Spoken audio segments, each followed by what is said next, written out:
Hola, boys! Barcelona won today. It was the Joan Gamper Trophy. It's basically just a friendly match that they do. First game in Barcelona, usually of the preseason, about a week before the season starts. As today went, I watched the stream on YouTube. We're going to talk a little bit about the game. Won 5-0 against Como, which was just a Serie A team. They stayed up in the league. Cesc Fabregas was the manager last season, did a very good job with them. They have Sergio Roberto, Alex Valle, and a few other Spanish talents head over there. Nico Paz from Real Madrid. A lot of guys. It's just a good spot for Spanish players to go and develop right now. And that's cool to see them and to see Sergio Roberto back home. Most importantly to me, however, is just the fact that we won, right? We won and we got to play in a fantastic fashion. Disappointingly, we did play at the Estadio Johan Cruyff, which is where the women's team plays, only has a capacity of like 20,000. And I saw a couple empty seats. That doesn't bode too well for what the next few games are. I don't know when our first home game is supposed to be. I think it's against Valencia, but I don't remember exactly what date that is. And so it's a little bit concerning about whether or not we're going to be able to get there. But strictly looking at the play today, it's exciting. And we saw an interesting little tactic Hansi put out there with Rafinha and Rashford starting at the front, with them kind of rotating a lot. It looks a little bit like what we saw with PSG, where all three of the front three and the number 10 for them basically rotates the entire game, especially just the front three. They are all acting as wingers, sometimes as strikers, sometimes as wingers, right? It just keeps moving around. That's why Dembele didn't play that much as a touchline winger, played a lot of inside, but also did shift outside at some points. Desiree Doué did the exact same thing, and same with Barcola and Kvaratskhelia. Today, we saw that from Rashford and Rafinha. Lamine stays much more on the outside, but he did come inside a few times, not as much. And Rashford and Rafinha are both exciting players, and Rashford gives you something in the middle, something to run at, some sort of profile that is so much different than Lewandowski and even Ferran Torres. And so having the ability to play the two of them up front, we saw it looked really good at some points. It looked a little bit off just because Rashford obviously hasn't played here a ton. Everybody's getting used to it. Lamine Yamal was playing some fantastic balls right down the pipe, and the boys just weren't there. Rashford just wasn't filling in the space like you'd expect from a natural striker, like you'd expect Lewandowski to do, and you'd expect Lamine to expect the player to be there because he's been playing with Lewandowski for the past 2 years. We'll see if Rashford begins to develop into more of he gets more of those natural instincts. I doubt it because he's played there before as a number 10 and it hasn't really worked. Erik ten Hag tried him there, never really worked. That's never where he was the best. However, in that rotating position with Rafinha, with Rashford, it can create a lot of excitement still, even if they are going to be missing some of those passes from Lamine. In a way, I don't think it detracts from the performance at all. Biggest, most massive takeaway from that first half, though, was Fermin Lopez. My guy finished fantastically. He was intense. He was pressing. He was winning the ball back. He was connecting with the boys. I've been a big fan of him for a while. He, again, looks dangerous as hell and looks like he is improving game in and game out. And I'm really excited to see what that looks like. Right at the beginning of last season, a lot of Fermin was a great super sub at times, but when he would start or when he would start consistently, it wouldn't be consistently fantastic from him. Or you were constantly looking for what we knew he could do, and then he would show us once in a while. Today we got a lot of it the whole time. He was really good, linking up with everybody. His finishing has always been really solid, and today it looked great. Outside of the box, inside the box, whatever you want from him, he can do it. I love his connection with Lamine. They seem to know each other very well. Obviously, they've played a lot of football together. It just really works. And then Frankie and Pedri, Frankie, Pedri, and the back line, we saw that whole setup kind of figuring each other out a little bit with the passes, trying to break through Como's press, and they were doing a pretty good job of it, but it looked like a team that hasn't played a ton of football together, playing against a better team than they had in preseason so far. Obviously, still we dominated it, and I'm not saying it's a bad thing. I'm just saying the things I saw them working through was a lot of the passes coming from the center backs to the midfield to Fermin, or it used to be Lewandowski, but it looked like Rafinha dropping deep a lot to receive that pass to break through the lines. They're kind of working that out. It doesn't look as fleshed out as it did last season. Obviously, they're doing it with slightly different players in a different year. It's going to be different.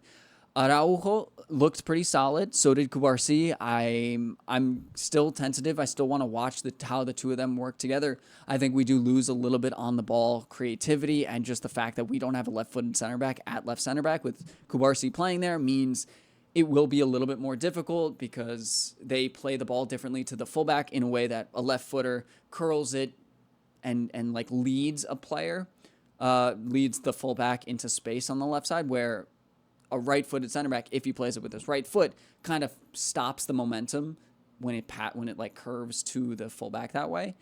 We'll see how that pans out, especially when Araujo isn't the best on the ball compared to Inigo Martinez, who was very, very solid. However, Balde looked great. I've missed him a lot. I think we really have in those final matches last season. We really needed that ability to drive into space and to create and to be dangerous and to open up space for your teammates, whether it's Rafinha or Rashford around him. That's part of the dynamic that I love. Even though their crosses weren't necessarily connecting the best, I didn't really care. It looked really dangerous. It looked really exciting, and I'm really excited. Probably for Balde and Fermin the most. Lamine and Rashford, obviously, and Rafinha looks very, very comfortable again. And I do really like that Rafinha seems willing to be not selfish. He wants to work with the team in the way. Rashford, I saw a couple of chances. I'm going to keep my eye on him. I'm not saying he's not selfish. I know he's been a little bit selfish for Man United before, or that's what United fans have said. Take what they say with a grain of salt, though. And I do. But Lamine Yamal has seemingly been a little bit selfish recently. I'm keeping my eye on him. It's something we saw a lot at the beginning of last season where he took a lot of shots and they were off a lot. He just didn't have his finishing boots on, and that didn't necessarily hurt Barcelona, but it was something a lot of Barca fans were pointing out before he kind of moved into the everything as the season went on and really figured it out a little bit more. I'm going to keep my eye on that. It seems like he's finishing a lot better this season. I think he is, and obviously if he is finishing better, I don't care if he shoots more. So we'll see how that works out in the games moving forward and everything. I'm not worried about it or anything. Obviously they've created a butt ton of chances in every game they've played. And yes, these aren't the best teams. I don't think a great team is stopping them from creating. The difference is, can they get in behind and score? Today, Como didn't. I think they got in behind very often. And there were a couple of offsides calls, and it looked like Araujo was, at the beginning, holding that high line pretty well. But it's something to keep your eye on while they're playing. I think with Koundé in too, it'll be a little bit stronger. He came in in the second half with Christensen and everything, but it seems like I said in the video on the main channel, I'll link it at the end of this if you guys want to get more into the defensive setup after Inigo Martinez left. It's definitely, you should watch it. It's interesting, right? It's interesting that Hansi Flick is probably going to choose Araujo and Kubarsi instead of Christensen in that setup. I don't know if it's because the Dane is not necessarily 100%. I wouldn't be surprised because I don't know if he's ever been 100% with Barcelona since the 22-23 season. Obviously, we'll see what happens, and I want the best for him because it means the best for Barcelona. But I love the way the midfield works together. I think it's just a matter of how much better this defense is. Joan Garcia made one really good save that I remember. I'm sure he made others, but one specific one where he was able to get his knee down really quickly between his legs and stop a ball from megging him basically and going in. It looks really clean. I think he is very good. Again, we still need to see more from him. Speaking of goalkeepers, while we're at it, Ter Stegen is now the first team captain again because he accepted. It's very confusing. He said it was a lot of lies that came out and a lot of nonsense. I wouldn't be surprised. The Catalan media is crazy, and the Spanish media has always been crazy. I also think Ter Stegen has had a weird, fishy history. It seemed, though, like the fans weren't booing him necessarily. You definitely heard a couple fans yelling when he was giving the pregame speech because that's the way it goes. Usually the first team captain gives the speech that season or each season.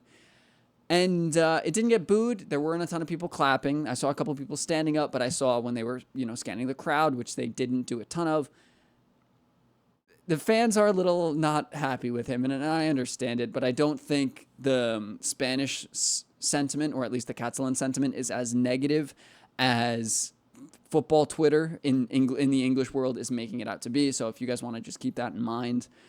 Not that one is a better way to look at it than the other. I just think that having some boots on the ground in Spain around Barcelona gives you a better feel for what the feeling around a player is. Not necessarily because people on Twitter, just the things you see, it's very extravagant. Like the negative videos I make are the ones that do the best. That's just negativity sells online. When, general sentiment from conversation to conversation might be slightly different. Obviously, we'll see how that pans out and how that works, but great signs from this game overall. It was great to see Fermin work so well. Dro got minutes. Obviously, Dani Olmo and Lewandowski both were not fully fit today. They were dealing with a knock. Obviously, Olmo's dealing with a knock, but when Fermin Lopez is playing that well, when we have Dro coming up behind him, I'm not that upset about it. Fermin looked really, really good today, and he's not going to play 100% every game, but if he can start doing this every other game more consistently, Dani Olmo is going to have a lot more competition, especially if he's not healthy. And it's just obvious. It's great for us. It's great for us nonetheless. And I love seeing the fact that we can still create a ton without Lewandowski and finish chances without Lewandowski. I don't think Rashford or Ferran Torres are the greatest finishers. We saw them both miss sitters today. And when I say sitter, I mean your grandmother would have finished it easily. It was shocking, but it wasn't shocking, right? That's what we have expected from Ferran Torres. He misses a lot of chances fairly often, pretty easy ones, but he fills in space. He presses well. He gets those opportunities often enough that you hope it counteracts the fact that he's going to miss some of them. Same with Rashford. Never been the best finisher, but in this team, I think he will get so many chances that maybe he gets that, even though he missed 3 chances in a game, he scored 2 or he scored 1. It's something to take home after the fact that, hey, I scored. That's good. Not necessarily thinking about the one that you missed, like for United, where they would create 1 chance for him and he would miss it. And that's what you go home thinking about. Hopefully it gets him back in a really solid mentality that then helps him finish more going forward. You guys get the point, though. Good game. Another friendly, or I don't know if this counts as a friendly. I don't really care. Good signs moving forward into the rest of the season. I'm excited for the first game of the season, which I think is next weekend, and we're going to talk about it. We're going to be around. We're going to be ready for it, and I'm really, really excited to see what these guys can do. But yeah, guys, new video on the channel talking about Inigo Martinez leaving with the defensive setup. Definitely go check that out. Help support me and the channel, and I'll see you guys in the next one. Peace, everybody.